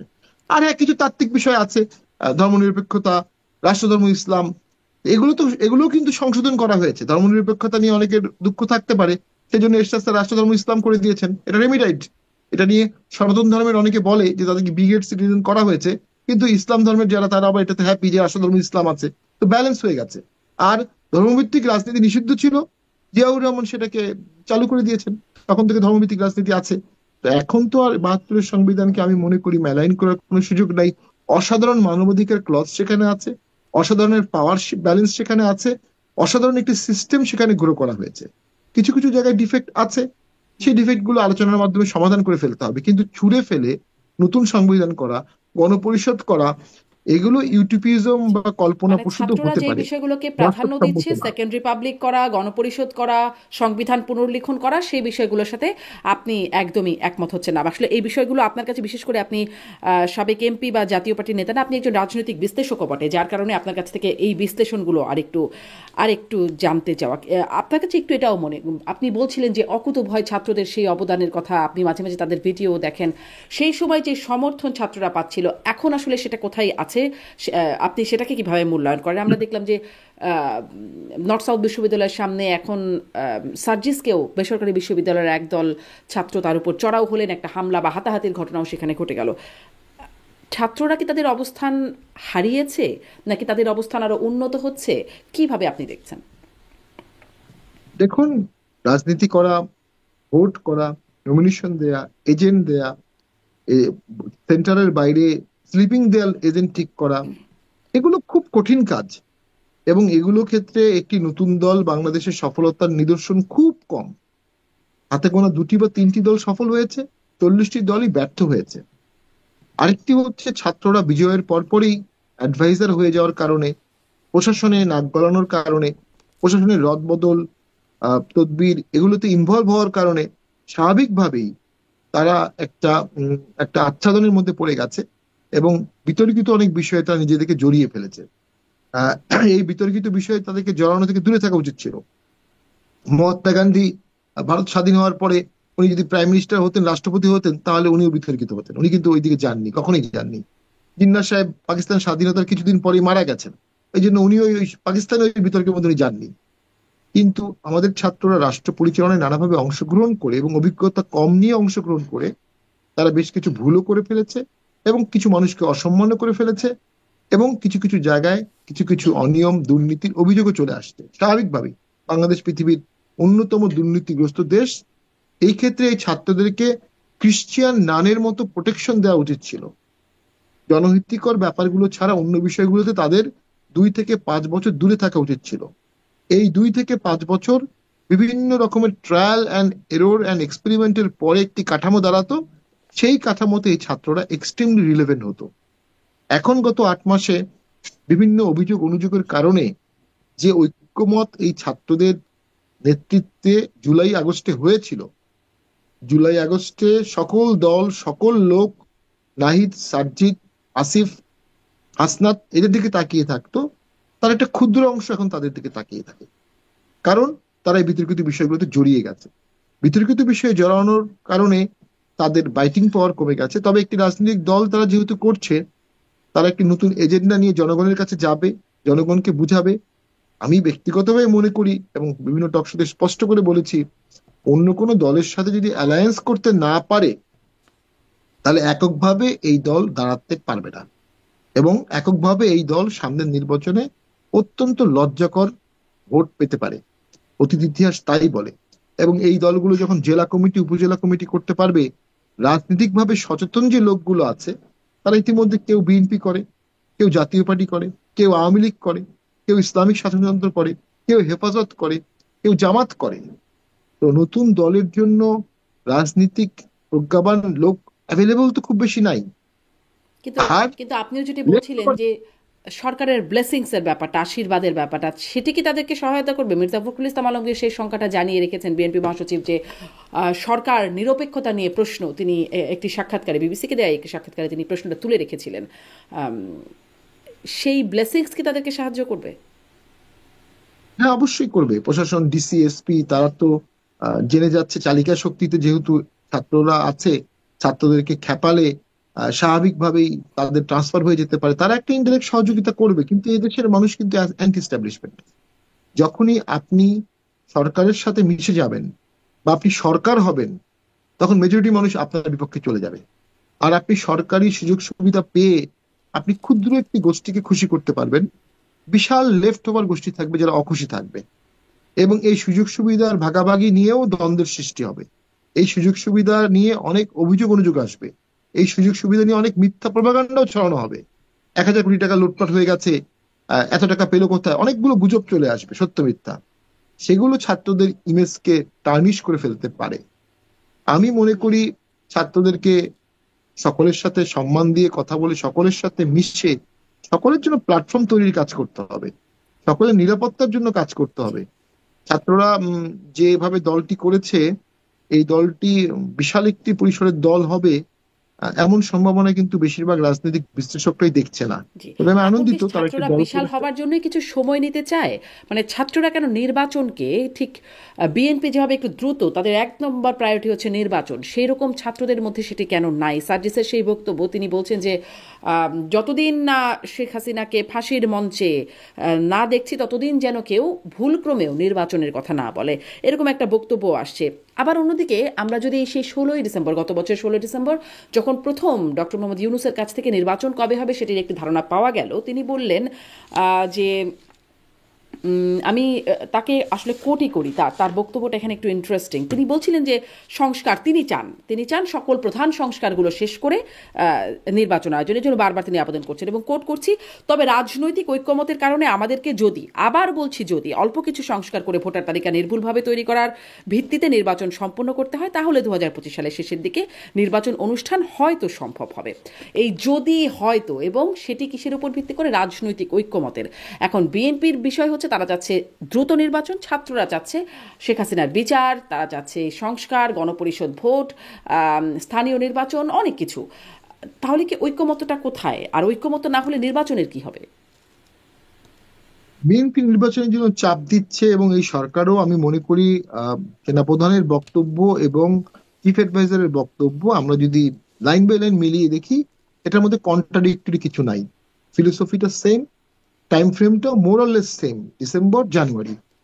এখন যখনই সরকার এই ডিসেম্বরের ভোটটা পিছানোর চেষ্টা করবে, তখনই মাঠ পর্যায়ে বিএনপি অসহিষ্ণু হয়ে যাবে। বিএনপি যখন অসহিষ্ণু হয়ে যাবে, তাদেরকে নিবৃত্ত করবে কে? পুলিশ। পুলিশ কেন করবে? যেখানে দেখছে কিছুদিন পরে ভোট হলে বিএনপি ক্ষমতায় আসতে পারে। সেনাবাহিনী ইন্টারনাল অ্যাফেয়ার্সে কেন নাক গলাবে? তাহলে ওই যে অসহিষ্ণু বিএনপিকে নিয়ন্ত্রণ করবে কারা? অবশ্যই আওয়ামী লীগ না। তখন সরকার একটি সেলফ পারপিচুয়েট ট্র্যাপে পড়ে যাবে। এবং একটি আন্দোলনের মাধ্যমে যদি এই সরকারকে বিদায় নিতে হয়, তখন সেটা সেফ এক্সিট হবে না। কিন্তু আমি তাহলে যেটা বারবার সরকার আপনার কি করবে? তাহলে মানে এটা একটা প্রশ্ন, যে সরকার কি করবে? কারণ এই যে সরকার তো বলে রেখেছে, যদি রাজনৈতিক ঐক্যমত, তার ভিত্তিতে হয়তো নির্বাচন সম্ভব। এই রাজনৈতিক ঐক্যমত তো একটা বড় প্রশ্নবোধক চিহ্ন। কারণ এখন পর্যন্ত যেটি দেখা যাচ্ছে, ছাত্ররা বলছে, বা তাদের রাজনৈতিক দল বলছে, আরো কিছু রাজনৈতিক দল, তাদের সম্ভাবনা, তারা বলছে গণপরিষদ নির্বাচন, বা যা বলছিলাম আর কি, শেখ হাসিনার বিচার, এই বিষয়গুলো। বিএনপির সাথে তো মিলছে না, ঐক্যমত তো হচ্ছে না। সরকার তো এটি তখন বলতেই হবে যে ঐক্যমত হচ্ছে না, এতগুলো দল চাচ্ছে না। তখন সরকার আসলে কি তার সামনে উপায় থাকবে? না, সরকারের সামনে তখন উপায় থাকবে অবশ্যই সেখানে সকল দলকে ডাকা। মেজর এখন আপনার 47টি দলের মধ্যে তো আপনি ভোট নিয়ে সিদ্ধান্ত নিতে পারবেন না যে কোনটা পক্ষে কোনটা বিপক্ষে। মেজর দল তো 4টি 5টি। এই মেজর 4টি 5টি দলের মধ্যে কারা কি চাচ্ছে এটা তো ইম্পর্টেন্ট। জাতীয় পার্টি, বিএনপি, জাতীয় আওয়ামী পার্টিকে লীগ, তো বাদই দিয়ে দিয়েছে, জামাত। আলোচনায় তো চাই না। হ্যাঁ, সেই জন্যই ওই যে সকল ঐক্যমতের মধ্যে তো সকলের মধ্যে আবার এটা এটা খণ্ডিত সকল। ঐক্যমতটা খণ্ডিত ঐক্যমত।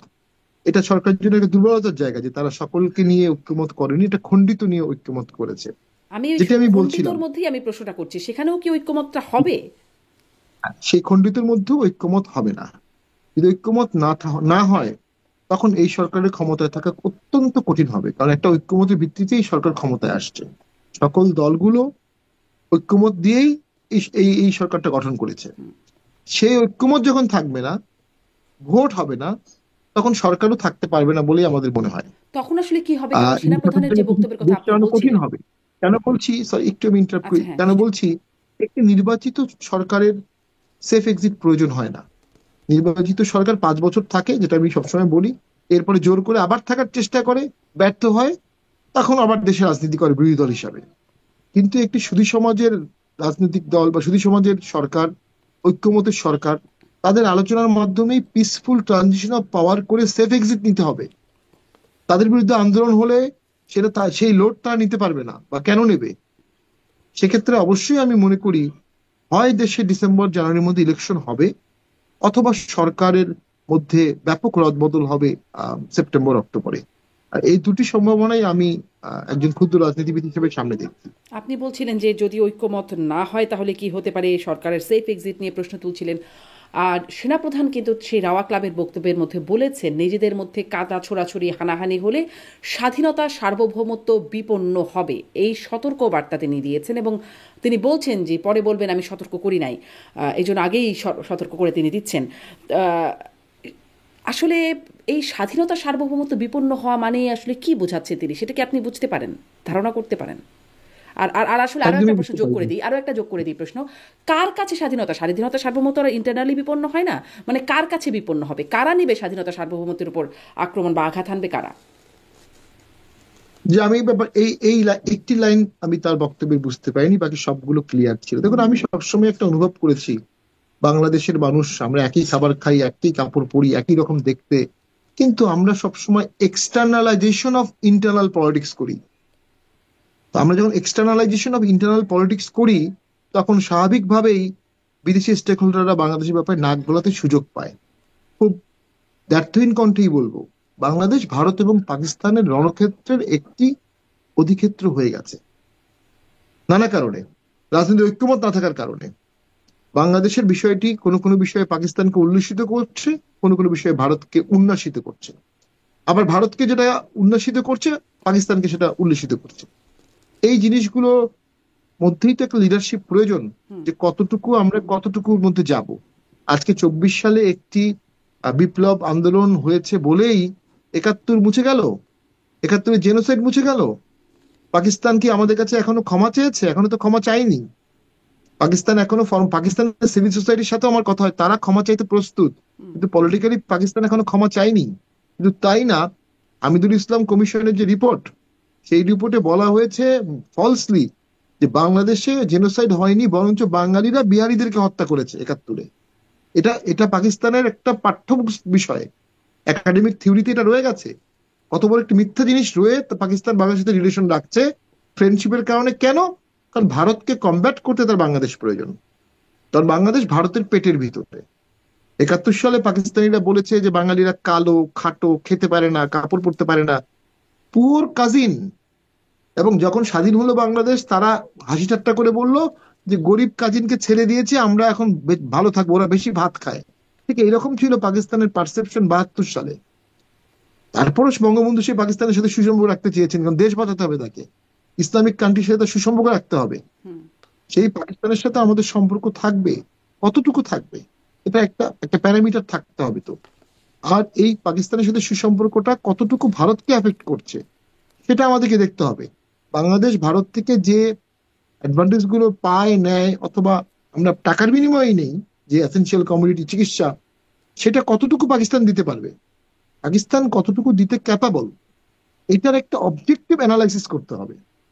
পাকিস্তানের সাথে আমাদের সম্পর্ক থাকবে না, এটা কোনো যৌক্তিক যৌক্তিক থিওরি হতে পারে না। কিন্তু 71 সালে পাকিস্তানের সাথে আমাদের যুদ্ধ হয়েছে, এটা একদম সর্বজন স্বীকৃত। আজকের জেনারেশন হয়তোবা, তারপরে জন্ম, আমারও জন্ম 79-এ, কিন্তু ইতিহাসের সঠিক নিরীক্ষা, সঠিক জিনিস দেখলে বাংলাদেশে জেনোসাইড হয়েছে, নির্বাচিত সরকারকে ক্ষমতা যেতে দেয়া হয়নি, রেপ হয়েছে, ব্যাপক লুট হয়েছে, 24 বছরে লুট হয়েছে, এবং যুদ্ধের সময় ইনফ্রাস্ট্রাকচার ভেঙে দেওয়া হয়েছে। ফলশ্রুতিতে 74-এ বাংলাদেশে দুর্ভিক্ষ হয়েছে। ওই দুর্ভিক্ষের দায় তো পাকিস্তানকে নিতে হবে মোরাললেস, কারণ পাকিস্তানের এই শোষণ, বঞ্চনা এবং 71 সালের ডেমোলিশনের কারণে আমাদের 74 দুর্ভিক্ষ হলো। এবং শুধু তাই না, বাংলাদেশ তো অনেকদিন পর্যন্ত ইসলামিক রাষ্ট্র হিসেবে স্বীকৃতিও পায়নি। 72, 73, 74-এ গিয়ে বাংলাদেশ কিছু স্বীকৃতি পেয়েছে। বঙ্গবন্ধুর মৃত্যুর পরে বাংলাদেশ স্বীকৃতি পেয়েছে। তো এই জিনিসগুলোর ক্ষেত্রে তো আসলে আমি মনে করি একটা স্বচ্ছ, পরিষ্কার পলিটিক্যাল ধারণা নিয়ে বাংলাদেশকে এই সামনে এই আগাতে হবে। স্বচ্ছ পলিটিক্যাল ধারণা, পরিষ্কার ধারণাটা খুবই একটা কঠিন বিষয়। আমল পরিবর্তনের সাথে সাথে এই ধারণাটা পরিবর্তন হয়ে যায়। যারা আসলে খুব গবেষণা বা খুব পড়াশোনার মধ্যে নাই, খুব জানাশোনার চেষ্টা করে না নিজে থেকে, জেনে শুনে বা দেখে মানে জানার চেষ্টা করে, তারা খুব কনফিউজড একটা অবস্থায় থাকে যে আসলে কোনটা ঠিক, কোন ইতিহাসটা ঠিক। যাই হোক, ইতিহাসের সেই জায়গাটা না নিয়ে তাহলে মানে আমার মতো আপনিও ওই জায়গাটা কি অস্পষ্ট, যে স্বাধীনতা সার্বভৌমত্ব বিপন্ন কাদের মাধ্যমে হবে, সেই জায়গাটা মানে আমি বুঝতে পারছিলাম না বলি আপনার কাছে প্রশ্ন যে আপনি বুঝতে পারছেন কিনা। আমি একটু এ বিষয়ে একটু বলছি। আমার যেটা মনে হচ্ছে যে আমাদের বর্ডারে রাখাইন আর্মি একদম বর্ডারে দাঁড়িয়ে আছে সম্পূর্ণভাবে, এবং আমার কাছে মনে হচ্ছে ভবিষ্যতে রাখাইন আর্মি থেকে আমাদের একটু থ্রেট আসার সম্ভাবনা আছে। অবভিয়াসলি বাংলাদেশে যদি ব্যাপক ভাবে মব জাস্টিস বাড়তেই থাকে, কোনো একটা সময় বাংলাদেশে রিফিউজি ক্রাইসিস হতে পারে, হিউম্যান রাইটস ভায়োলেশন হতে পারে, সেক্ষেত্রে দেশ আনরেস্ট হতে পারে, দেশে গৃহযুদ্ধের সম্ভাবনা আছে, এটা আমরা গোড়া থেকেই বলছি। তো সেই গৃহযুদ্ধে যদি দুটি পক্ষ থাকে, আমার ধারণা হয়তোবা একটি পক্ষ ভারতের সমর্থন চাবে, একটি পক্ষ পাকিস্তানের সমর্থন চাবে। তো সেখানে তো স্বাধীনতা সার্বভৌমত্ব তো অ্যাটেস্টেক হবেই। তো সেইটার দিকে যেন যেতে না হয়, এটার জন্য একটাই সমাধান আছে, সকলকে এক প্ল্যাটফর্মে এনে সংশোধিত ভাবে রাজনীতি করতে দেওয়ার সুযোগ দেয়া এবং নির্বাচন করে দেয়া। এর বাইরে যে সমাধানগুলো আছে সেগুলো অ্যাডহক, রিস্কি, স্লিপারি, তাহলে এই যে পিচ্ছিল সতর্ক এবং বার্তাটা, এটি ভয়ঙ্কর এটি ভাবে দেশের জন্য ক্ষতিকারক হতে পারে। স্পষ্ট। এই যে সতর্ক বার্তাটা তিনি সেনাপ্রধান দিলেন, এটি আসলে তিনি কি কাকে দিলেন, আহ, কাকে দিলেন সেই সতর্ক বার্তা? তিনি অবশ্যই রাজনৈতিক দলগুলোকে দিলেন, এবং সেনাবাহিনীর মধ্যেও যেন কোনো আভ্যন্তরীণ অনৈক্য না হয় সেটিকে দিলেন। এবং একটা প্রেডিকশন উনি করলেন, যেটা তো খুব এক্সিওমেটিক, যে দেশে সুষ্ঠু সময়ে ভোট না হলে, ঐক্যমত না হলে ন্যাচারালি আনরেস্ট হবে। আম, আরব বসন্তের দেশগুলো সুষ্ঠু সময় ভোট পরবর্তী করা তো সময় আনরেস্ট সরকারের হয়েছে না? দায়িত্ব। সরকারের দায়িত্ব হলেও একটি অন্তর্বর্তী সরকারে অবশ্যই সেনাবাহিনীর রোল গতানুগতিক সময়ের থেকে এখন অনেক ডিফারেন্ট। সেনাবাহিনীকে সেই সুযোগ সরকার দিচ্ছে কিনা আমরা জানি না, কিন্তু সেনাবাহিনীকে যদি এখন অধিক এম্পাওয়ার্ড না করা হয়, তাহলে ভোট করা এবং দেশ চালানো অলমোস্ট ইম্পসিবল হয়ে যাবে। তো আমি জানি না সেই এম্পাওয়ারমেন্টের জায়গাটা আছে কিনা। জি। সেই এম্পাওয়ারমেন্টের জায়গা যদি পুরোপুরি না থাকে, তাহলে সরকার তার স্ট্রেংথ লুজ করছে। মানে যদি সেই সরকারের জায়গাটা স্ট্রেংথ কোথায় আছে সেই সম্পর্কে যেহেতু খুব স্পষ্ট হবার সুযোগ নেই, কিন্তু ধারণা ধারণা থেকে একটা আলোচনা করতে পারি। মানে আমারই একটা অনুষ্ঠানে, গত একটা অনুষ্ঠানে ডক্টর নাজমুল হাসান কলিমুল্লাহ তিনি বলছিলেন যে এই সতর্কবার্তাটা তিনি আসলে সরকারের উদ্দেশ্যে বা ডক্টর ইউনূসের উদ্দেশ্যেই দিচ্ছেন। সেজন্য একটু আপনাকে জিজ্ঞেস করলাম যে এরকম কিছু ভাবার কারণ আছে কিনা। আমরা দেখলাম ডক্টর ইউনূসকেও যখন সাংবাদিক প্রশ্ন করছিলেন ইন্টারভিউয়ে, সেনাপ্রধানের বক্তব্য সম্পর্কে তার কি মন্তব্য, তিনি এই বিষয়টি এড়িয়ে গেলেন, এই বিষয়ে তিনি কোনো মন্তব্য করতে রাজি হলেন না। সম্পর্কে কি কোনো মানে কোনো দূরত্ব দেখছেন, কোনো ক্ষত তৈরি হয়েছে? না, আমি মনে করি মানে সেনাপ্রধানের বক্তব্য নিয়ে তো ডক্টর ইউনূস স্যার কেন মন্তব্য দিবেন? তবে সেনাপ্রধানের বক্তব্যের কন্ট্রাডিক্টরি কিছু উনি ওনার বক্তব্যে বলেননি। এটা ডেলিবারেটলি হতে পারে, উনি সেনাপ্রধানের বক্তব্যটার সাথে তার সিনক্রোনাইজেশন রেখেছেন, এটা হতে পারে। আর টানাপোড়েন হওয়ার আমি কোনো যৌক্তিক কারণ দেখি না। তবে সেনাপ্রধান একটা প্রফেশনাল বডি, প্রফেশনালি কাজ করে দেশের স্বাধীনতা, সার্বভৌমত্ব, আভ্যন্তরীণ সিকিউরিটি বা এই ধরনের ক্রাইসিস টাইমে তারা অবশ্যই প্রফেশনালি কাজ করবে, কিন্তু সরকার একটু আনপ্রফেশনালি চলছে।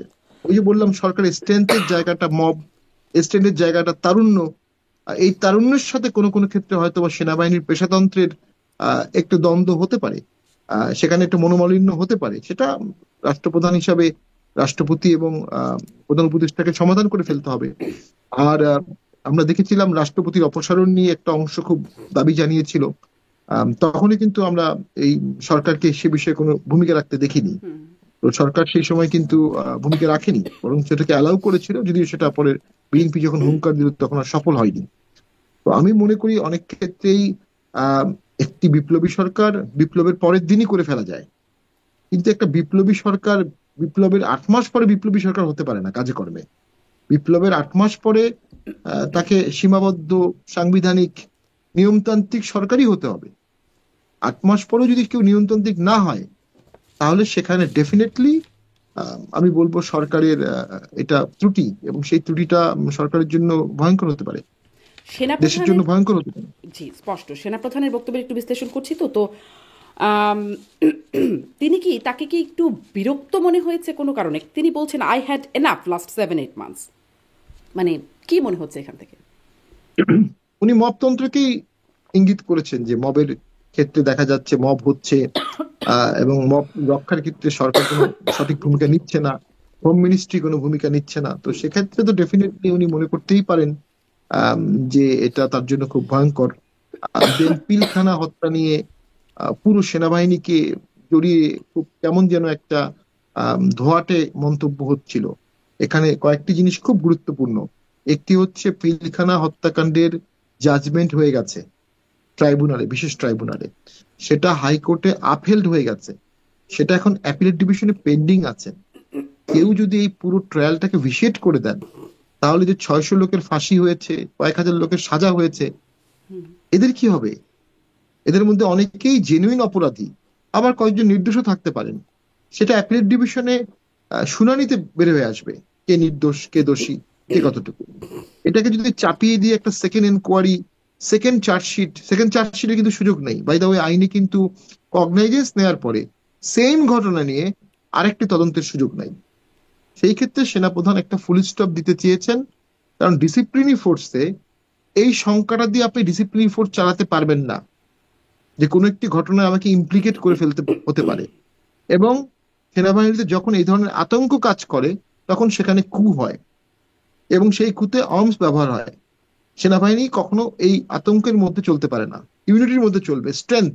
এরকম একটা গুঞ্জন জিওসিরা তো মিলে আছেই যে সেনাবাহিনীতে কু হতে পারে, সেনা কু হতে পারে। তাহলে কি এখান থেকেই সেই গুঞ্জন, মানে এটার একটা বাস্তবতাও আছে? না, সেনাপ্রধান যেটা করেছেন, যে বিষয়গুলোতে সেনাবাহিনীকে দ্বিখণ্ডিত করা চেষ্টা কেউ কেউ করছে, পিলখানা হত্যাকাণ্ড নিয়ে, গুম নিয়ে, উনি সেই দ্বিখণ্ডিত করার বিষয়গুলোকে গোল পোস্টের বাইরে সরিয়ে দিতে চেয়েছেন, কারণ সেনাবাহিনীকে তার ইউনিটি রাখতে হবে অ্যাজ এ সেনাপ্রধান। তো সেক্ষেত্রে আমি মনে করি তিনি সঠিক কথাই বলেছেন। আরেকটা হচ্ছে গুম কমিশন নিয়ে অনেক কথাবার্তা দেখছি, ডেফিনেটলি গুম অত্যন্ত ভয়ঙ্কর একটি বিষয়। তবে ইন সার্ভিস সেনা কর্মকর্তারা যদি কেউ গুমে জড়িত থাকেন, সেটা তো সেনাবাহিনীর মাধ্যমে তদন্ত হতে হবে। একটি কমিশনের আওতায় কি সেনাবাহিনী আসতে পারে? এটি একটি লিগাল ইস্যু আছে। মোস্ট ইম্পর্টেন্ট, যদি বিচার করতে হয়, ইন সার্ভিস সেনা সেনা কর্মকর্তাদের বিচার কিন্তু কোর্ট মার্শাল ছাড়া আপনি অন্য কোনো কোর্টে করতে পারবেন না, আর্মি অ্যাক্ট অনুযায়ী একদম নিষিদ্ধ। যে কারণে তাহেরের বিচারটা প্রশ্নবিদ্ধ, কারণ তাহেরকে যখন ফাঁসি দেওয়া হয় যে মার্শাল ল কোর্টে, তাহের তখন ইন সার্ভিস আর্মি অফিসার না, রিটায়ার্ড আর্মি অফিসার। যখন জিয়াউর রহমানকে সেনাপ্রধান না করে শফিউল্লাহকে করা হলো, এটা নিয়ে তাহের খুব চিল্লাচিল্লি করেছিল। তো চিল্লাচিল্লি করার পরে সে আবার বুঝতে পারলো যে আমার তো একটু প্রবলেমও হতে পারে, তখন উনি রিজাইন করলেন। পরে বঙ্গবন্ধু তাকে আবার বিটিআরসির চেয়ারম্যান করেছিলেন, যেহেতু খুব ভ্যালিয়েন্ট ফ্রিডম ফাইটার ছিলেন তাহের। পরে জিয়াউর রহমান যখন তাকে ফাঁসি দিলেন বা তার ফাঁসি হলো, তখন কিন্তু উনি ইন সার্ভিস ছিলেন না। সো এখন যদি কেউ গুম বা অন্য কোনো বিষয়ে অভিযুক্ত থেকেও থাকেন, তার তদন্ত বা অন্য কিছু সেনাবাহিনীর মধ্যেই হতে হবে। সেনাবাহিনীর তো এই এই বর্মটার মধ্যে সেনাবাহিনী কাজ করে। এই বর্মটা সেনাবাহিনীর স্ট্রেন্থের জায়গা, এই বর্মটা সেনাবাহিনীর সঠিকভাবে কাজ করার জায়গা। জি, সেনাপ্রধান সেই আর যারা বিষয়গুলো বলেছেন, সেই জায়গাগুলো স্পষ্ট করেছেন। স্পষ্ট করে বলেছেন এবং খুব ক্যাটেগরিক্যালি বলেছেন, এবং উনি ওই বর্মটাকে প্রোটেকশন করে উনি ওনার বাহিনীকে প্রোটেকশন করার চেষ্টা করছেন। কারণ ওই একটি বাহিনী রয়ে গেছে, এটি এখনো পেশাদারিত্ব আছে, পুলিশ তো কাজ করতে পারছে না। ভবিষ্যতে তো আমাদের সেনাবাহিনী লাগতে হবে দেশের স্বার্থে। সেটাকে যদি খণ্ডিত করা হয়, কালিমালিপ্ত করা হয়, তাহলে দেশ চলবে কিভাবে, ক্রাইসিস গুলো ওভারকাম হবে কিভাবে? কিন্তু সেনাবাহিনী আসলে কি করছে? এই যে শুরুতে আমরা যে কথা শুরু করলাম, মব, এত মব হচ্ছে, জেনে শুনে হচ্ছে, ভিডিও মানে ক্যামেরায় লাইভ করে হচ্ছে, বা আগে ঘোষণা দিয়ে জাতীয় পার্টির অফিসে হামলার ক্ষেত্রেও সেটাও আগে ঘোষণা দিয়ে হচ্ছে, মানে এই যে তার সেনাবাহিনীও বা কি আসলে করছে? না, সেনাবাহিনী কি বা করবে এখানে? ওই যে বললাম, এখন তো স্টেট অফ এমার্জেন্সি না, এখন তো গ্যাদারিং নিষিদ্ধ না, একটা পলিটিক্যালি বা মবরা একত্রিত হচ্ছে, সেখানে সেনাবাহিনী রিস্ক মিনিমাইজ করে ক্ষয়ক্ষতি কমানোর চেষ্টা করছে। তারা সরাসরি মবের সাথে দ্বন্দ্বে যাচ্ছে না, কারণ এই মবের মধ্যে ওই আন্দোলন করা ছেলেপেলেরাও আছে, তাদের সাথে তারা দ্বন্দ্বে জড়াতে চাচ্ছে না। আমি এটাকে আনওয়াইজ বলবো না, কারণ একটা ডেলিকেট ব্যালেন্স সেনাবাহিনীকে এখন করতে হচ্ছে, দেশের সংবিধান সমুন্নত রাখা, দেশ ঠিক রাখা, আবার যারা এই আন্দোলন করে শেখ হাসিনাকে সরিয়েছে তাদের সাথে সরাসরি দ্বন্দ্বে এই মুহূর্তে সেনাবাহিনীর জড়ানোর আমি কোনো যৌক্তিক কারণ দেখি না। এই ব্যালেন্সটি ওয়াকার সাহেব বা সেনাবাহিনী খুব পারফেক্টলি করছে। এবং 5 তারিখে শেখ হাসিনাকে পাঠিয়ে দেওয়ার জন্য যে সিচুয়েশন তৈরি হয়েছিল, এর মাধ্যমেও তো ওয়াকার সাহেব লক্ষ লক্ষ মানুষের জীবন বাঁচিয়েছেন। এসএসএফ তার হ্যাভি আর্মস নিয়ে শেখ হাসিনাকে রক্ষা করতে গেলে লক্ষ লক্ষ লোক মারা যেত, রাজনৈতিক কমপ্লিকেশন বাড়তো। তো সেগুলো তো উনি অত্যন্ত ওয়াইজ ভাবে জিনিসগুলো হ্যান্ডেল করেছেন, এখন সেটার জন্য এখন তার আমরা দেখতে পাচ্ছি পুরস্কার পাওয়া বিদেশ উচিত। থেকে। কিন্তু একটা অংশ তাকে তিরস্কার করে আত্মতৃপ্তি পাচ্ছে, একটা অংশ সেনাবাহিনীকে ডিস্টাবলাইজ করার চেষ্টা করছে। তারা বুঝছে না সেনাবাহিনী ডিস্টাবলাইজ মানে দেশ ডিস্টাবলাইজড, দেশের নিরাপত্তা ডিস্টাবলাইজড। সেই জায়গাতে সেনাপ্রধান আমার মনে হচ্ছে তিনি একটু জি, আহ, একটু সেনাপ্রধান ক্ষুব্ধ। বলছেন যে আক্রমণ করবেন না, সেনাবাহিনীকে আক্রমণ করবেন না, এবং সেনাপ্রধানকে আক্রমণ করা হচ্ছে কেন তিনি বুঝছেন না। আমরা এর বক্তব্যের পরেও আমরা দেখলাম বিদেশ থেকে অনলাইন অ্যাক্টিভিস্টরা বলছেন, সেনা প্রধানকে উদ্দেশ্য করে বলছেন তাকে সিল করে দেওয়ার সময় হয়ে গেছে। পিনাকি ভট্টাচার্য বলছেন, তার সম্পর্কে প্রকাশ্যেই বলছেন। আমরা তো আসলে দেখেছি যে পিনাকি ভট্টাচার্য যখন বলছেন 32 নম্বরে হামলা হোক, তখন হচ্ছে। পিনাকি ভট্টাচার্য প্রথম আলো ডেইলি স্টারের সামনে তিনি বলে জিয়াফত করিয়ে ফেলতে পারছেন, একটা কিছু তিনি করতে পারছেন। তো এই এর একটা প্রভাব কিরকম, মানে সেনাপ্রধান কে যে হুমকি দেওয়া, এরকম তো খুব নজির দেখা যায় না, সেরকম ঘটনাও এখন ঘটছে। আসলে এখানে কি হতে পারে বা কি হচ্ছে বলে মনে হয়? দেখুন, অনলাইন ব্লগার বা ইনফ্লুয়েন্সাররা অবশ্যই বাংলাদেশে ম্যাসিভ ইনফ্লুয়েন্স রাখছে। এটাও বিগত 17 বছর যেহেতু অন্য সব মাধ্যম বন্ধ হয়ে গেছে, এই মাধ্যমটি পপুলার হয়ে গেছে। পৃথিবীর কোনো দেশে অনলাইন ব্লগারদের কি পলিসি মেকিং নিয়ে আসা হয়েছে? অনলাইন ব্লগার বা ইনফ্লুয়েন্সার কি মন্ত্রী হয়েছে, এমপি হয়েছে, প্রধান মিনিস্টার হয়েছে? ফলোয়ার থাকতে পারে কয়েক কোটি, কয়েক কোটি ভোট কি পাবে ভোটে দাঁড়ালে? তো এখানেই একটা ডিভাইডিং লাইন নিয়ে আসতে হবে। দেশটা আমাদের, থাকছি আমরা, দেখছি আমরা, তো আমাদের মধ্যেই আলোচনা করে সমাধানগুলো করতে হবে। আর পিনাকি সাহেব তো একসময় অত্যন্ত জ্ঞানগর্ভ কথা বলতেন, আমি তার জ্ঞানলব্ধ শো গুলো দেখতাম এবং অনেক কিছু শিখেছি সেখান থেকে। এরপরে উনি কিছুটা এক্সাইটমেন্টের দিকেই আছেন, যে অমুককে ধমো, অমুককে সরাও, ইনশাল্লাহ সবকিছু। তো এটার মাধ্যমে তিনি একটা গোষ্ঠীকে খুশি রাখছেন, একটা গোষ্ঠী তার ফলোয়ার বাড়ছে, কিন্তু ওই যে দেশের শান্তিটা নষ্ট হচ্ছে, বিনষ্ট হচ্ছে, অথবা আপনার অশান্তি করার একটা অসাধারণ ক্ষমতা আপনি অর্জন করে ফেলেছেন। এখন সেই ক্ষমতাটা আপনি কিভাবে ব্যবহার করবেন, দেশের স্বার্থে না দেশের বিরুদ্ধে, ঐক্যমতের স্বার্থে নাকি ঐক্যমতের বিরুদ্ধে? আমরা বাঙালিরা একটাই জাতি, একটাই দেশ। আন্দোলনের আগেও আমরা বাঙালি, আন্দোলনের পরেও আমরা বাঙালি। কে কার বিরুদ্ধে যুদ্ধ করবে, কে কাকে উৎখাত করবে, কে কাকে দেশ ছাড়া করবে? আপনি কাউকে দেশ ছাড়া করতে পারবেন না তো, সে নাগরিক। এগুলো কথা বলা যায়, কিন্তু আসলে কার্যত দেখুন, আজকে যারা অ্যাডভাইজার হয়েছে তারা প্রত্যেকেই স্ব স্ব ক্ষেত্রে অত্যন্ত সফল, কিন্তু অ্যাডভাইজার হিসেবে কিন্তু অনেকেই ব্যর্থ হয়ে গেছে। সেরকম যারা অনলাইন ব্লগার, তারা তথ্য দিচ্ছেন বা বক্তব্য দিচ্ছেন, কিন্তু কার্যত দায়িত্বপ্রাপ্ত হয়ে গেলে কিন্তু তারা নিজেরাও বুঝতে পারবেন যে কাজগুলো করা কত কঠিন। এবং অনেক অ্যাডভাইজাররা কিন্তু ওপেনলি বলছে যে আমরা এতদিন বুঝিনি, এখন বুঝছি। আসলেই এই জিনিসগুলো খুব দুর্বোধ্য, খুব কঠিন। তো সেই কঠিন বিষয়ে যারা কথা বলছে তারা কথা বলতে পারে, কিন্তু কাজ তো করতে হবে সিলেক্টিভ কিছু লোককে, সিলেক্টিভ কিছু গোষ্ঠীকে, তার মধ্যে সেনাবাহিনী একটা, হুম। তার মধ্যে পুলিশ একটা। তো তো সেই সেনাবাহিনী যেন অখণ্ড থাকে এবং ইউনিটি থাকে, দেশের সাথে কাজ করতে পারে এবং সরকারকে সঠিক পরামর্শ দিতে পারে, সেই অবস্থানটা রাখতে হবে। জি, আপনার সেই আহ্বানটি সেনাবাহিনী স্পষ্ট। একদম এমন শেষের একটি দিকে একটু, অবস্থায় থাকে, হ্যাঁ, জি, জি, সেনাবাহিনীকে যদি এমন একটি অবস্থায় রাখতে হয়, তাকে বিগত সময়ের দোসর, বিগত সময়ের ফ্যাসিস্টের বন্ধু, এই ধরনের তকমা দিয়ে তার পেশাদারিত্বকে প্রশ্নবিদ্ধ করা হয়, সে তো দেশের স্বার্থে কন্ট্রিবিউট করতে পারবে না, সে শেখই থাকবে। আর অস্ত্রধারী লোক যখন শেখই থাকে তখন ডিজাস্টার হয়। আপনি কি মনে করেন সামনে সেনা কু হতে পারে? একটু আগেও একটু প্রশ্নটা অন্যভাবে করছিলাম।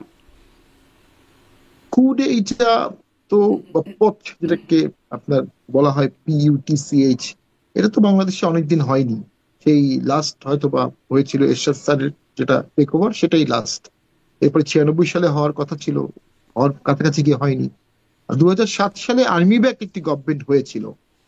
আমি মনে করি বর্তমান সরকারের আর্মি ব্যাক কিনা আমি জানি না, হয়তো আর্মির সাথে সুসম্পর্ক আছে। আর্মির সাপোর্ট ছাড়া একটা অন্তর্বর্তী সরকার চলা অত্যন্ত কঠিন।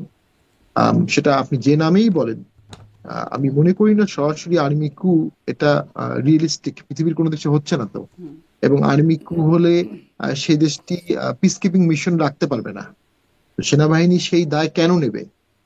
এবং বাংলাদেশে যতবার আর্মি কু হয়েছে, তাদের তো নেক্সট ফেজটা ভালো হয়নি। জিয়াউর রহমানকেও অপমৃত্যু হলো, এরশাদ স্যারকেও 90 সালে পদত্যাগ করতে হলো।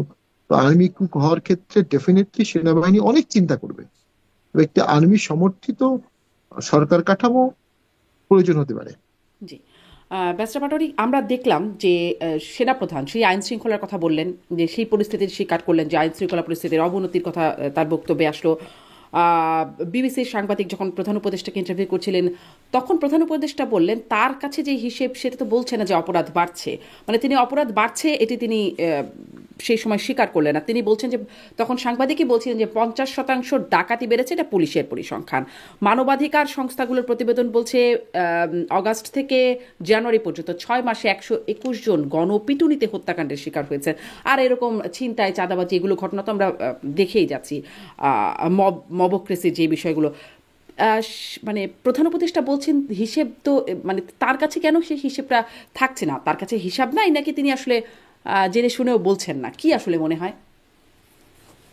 আমাদের অ্যাডভাইজারদের খলিফায় রাশিদিন হতে হবে, ছদ্মবেশে রাস্তায় নামতে হবে, মানুষের সাথে কথা বলতে হবে, তখন তারা ট্রু রিফ্লেকশন পাবেন। তারা মনে হচ্ছে একটা রোজি পিকচার পাচ্ছেন।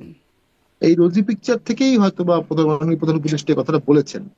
আইন শৃঙ্খলার অবস্থা অবশ্যই খারাপ হচ্ছে, দেশে ক্রাইম বাড়ছে, অনাস্থা বাড়ছে এবং সংখ্যা বাড়ছে।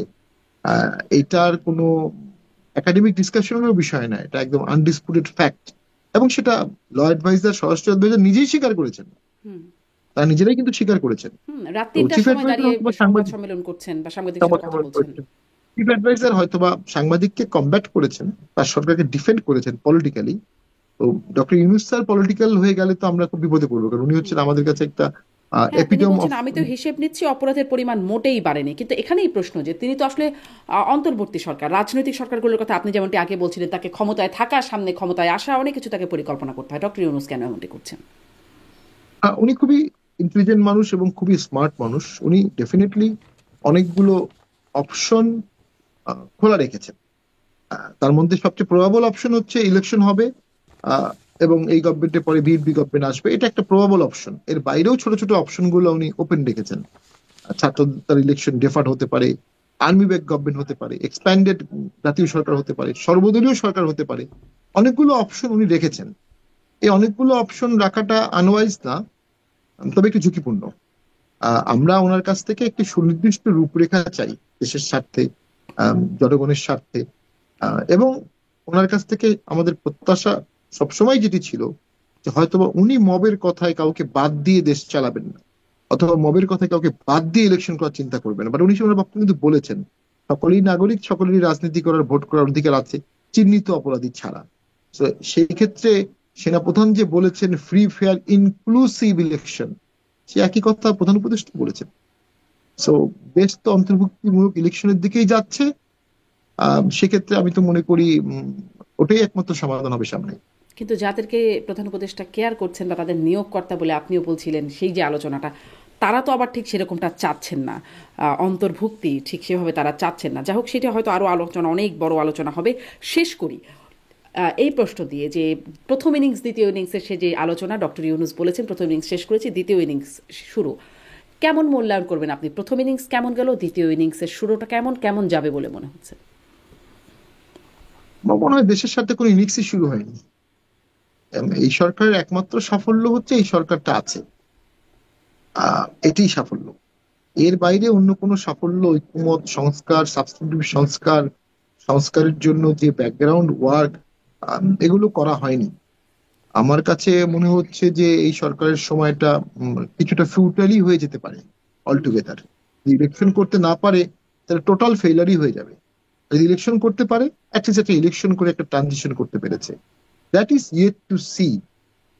ডক্টর ইউনূস স্যারের পার্সোনাল লাইফে তো অসংখ্য ক্যারিশমা আছে, রাষ্ট্র পরিচালনায় তিনি হঠাৎ করে ক্যারিশমা দেখাতে পারেন। আমি তো মনে করি উনি ক্যারিশমা দেখানোর ব্যক্তিত্ব। তো সেই ক্যারিশমা আমরা দেখতে চাচ্ছি, অপেক্ষা করছি দেশের স্বার্থে। সেকেন্ড ইনিংস, ফার্স্ট ইনিংস যেটাই হোক, রান তো হয়নি, দেশের স্বার্থে তো রানের খাতা খোলা হয়নি। ব্যারিস্টার পাটোয়ারি, অনেক ধন্যবাদ আপনাকে, অনেক সময় দিয়েছেন এবং দুঃখিত আমি নিজে খুব কাশছিলাম, হয়তো দর্শকও একটু ডিস্টার্ব হয়েছে। অনেক ধন্যবাদ।